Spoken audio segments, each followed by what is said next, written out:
By now, you know the videos that we're going to drop on a weekly basis here at Hurricanes Unfiltered. I'm your host, Rudy Rodriguez Shoma. On a weekly basis, I'm going to drop that prediction video and I'm going to drop that three keys to victory video. And today we're dropping that three keys to victory video.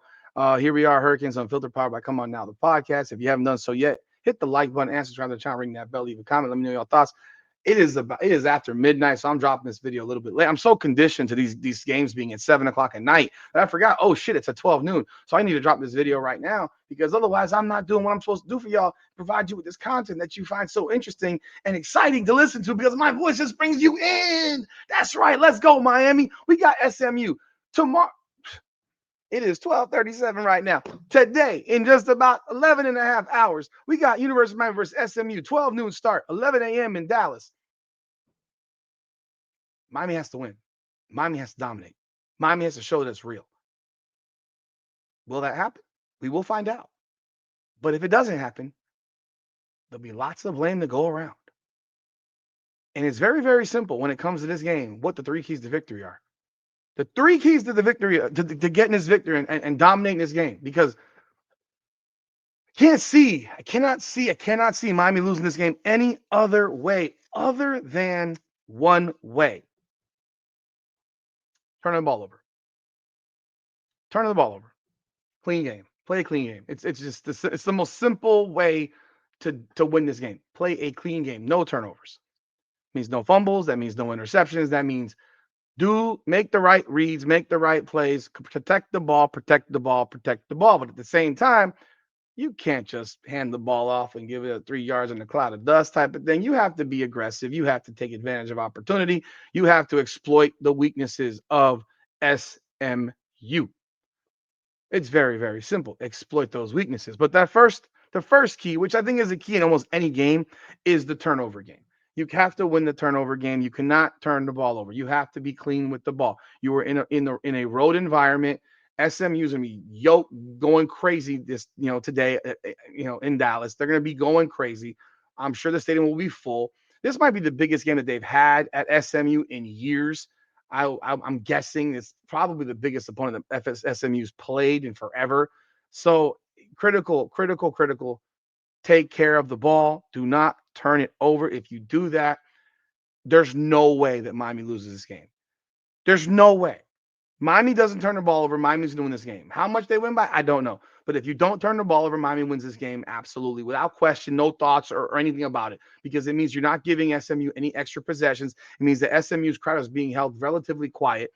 And it means that SMU has to drive a field every single time for them to have a chance to score. Turnovers, turnovers, turnovers. Protect the football in every which way. It has to be gold. It has to be your baby, rocking your baby to sleep. Protect that football. That's the key number one to me. Number two, attack their ass. Attack them downfield. Carson Beck, take the shackles, take the cuffs off. Let him out of elementary school. Let him out of middle school. Take him off of the JV middle school football team and put him back on the varsity college football team. It's very, very simple. Let that man play quarterback. Draw up plays that will work, that will allow him to play quarterback. If you don't feel comfortable with him throwing deep balls, guess what? Throw intermediate passes. But what you have to do is you have to attack their secondary. I cannot watch a game where he throws 28 swing passes. Because if you do that, you're not attacking what their weakness. Their weakness is in their secondary. Their secondary fucking stinks. It's fucking terrible. Terrible, terrible. I'm telling you. Terrible. Terrible. But you got to attack them. And here's one of the things. They're actually missing one of their starting defensive backs. Jalen Davis Robinson is out for this game. He's a starting right cornerback for this team. That means you're running a backup out there. Their backups already suck because their starters suck. Their defensive backfield stinks and they're missing one of their first guys. So they're going to have a worse defensive backfield than even normal. And you have to take advantage of that. You have to attack them down the field. You have to make these DBs play defense. You have to make them make plays. You have to put them in position to make decisions. Can they make those decisions or not? But if you don't even put them in the position to have to make decisions, guess what? You're making the decision for them.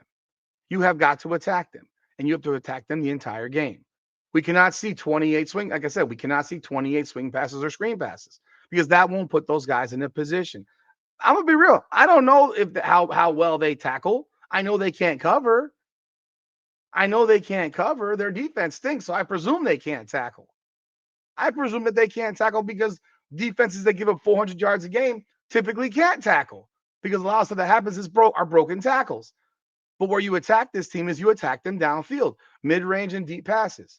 And you let Carson Beck be a fucking quarterback. You take the shackles off of his ass. You let him play football. I see comments every day about how, he averages 2 picks a game. Man, he threw or a pick or two a game.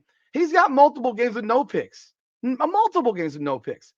But at the same time, you're sitting here looking at one specific game for which this team right now is 6-1. They're 6-1, and in 6 of the 7 games, he's thrown in 4 of the 6 games, he's thrown no picks. He threw 2 against South Florida and 1 other pick.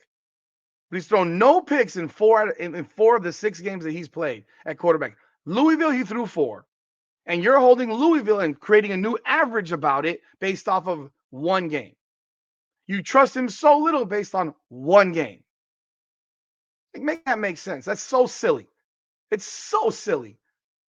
So when Patrick Mahomes has a bad game, should Andy Reid bench him? Should they not trust him the week after? I'm not calling Carson Beck Patrick Mahomes, but he's a top-level college quarterback. He's a top-level college quarterback. Let him cook. Let him cook. And the third thing is pass rush. Pass rush. You've got to get to the quarterback. You have got to get to Kevin Jenkins. You've got to attack that motherfucker. Bluntly, you've got to be up his ass. You need to make him feel you on every single play. He's going to throw picks. They are not a short dink and dunk type of offense. They're going to chuck that ball down the field. They're going to make Miami play defense. They're going to make Miami cover. And it's up to the Miami defense to do their job, which I know they can do their job. I have no doubts about that. In fact, I expect them to. But this guy's going to take some chances. He's going to take chances just like freaking Tommy Castellanos takes chances. And you're going to have opportunities. And when you get those opportunities, you need to take advantage of those opportunities. That means I expect to see at least 1 or 2 interceptions from this defense. I expect it. But I also need to see that defensive line pressure get to him. He is a mobile quarterback. You've got to make him, you have to keep him in the pocket. He's sackable. He's been sacked 13 times. So he's going to make mistakes. He's not they were a better team last year. They were. So SMU was better last year. This is not the same SMU team they had last year. They don't have the playmakers that they had last year. They have some. Romello Brinson, who played for Miami, is on their team. Chris Johnson, who played for Miami, is on their team. Mind you, he's listed as questionable right now. Don't know if he's even going to play tomorrow. Don't know if he'll even play. But Romello Brinson is their number 1 target. And even he's on the injury report. But again, their weapons are nothing that our DBs haven't seen before.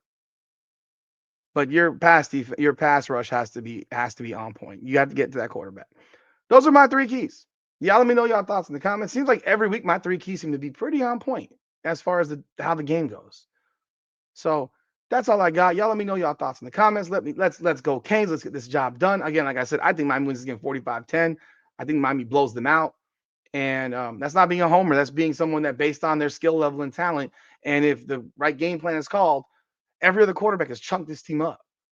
The guy that Miami held to 50 yards last week threw for almost 300 against these guys. If Carson Beck does not break 300 yards passing tomorrow, I blame Shannon Dawson. I blame Shannon Dawson if Carson Beck does not throw for 300 yards tomorrow. That's all I got. Y'all let me know y'all thoughts in the comments. Hit that like button and subscribe to the channel. This is Hurricanes Unfiltered, powered by Come On Now, the podcast. Come on now.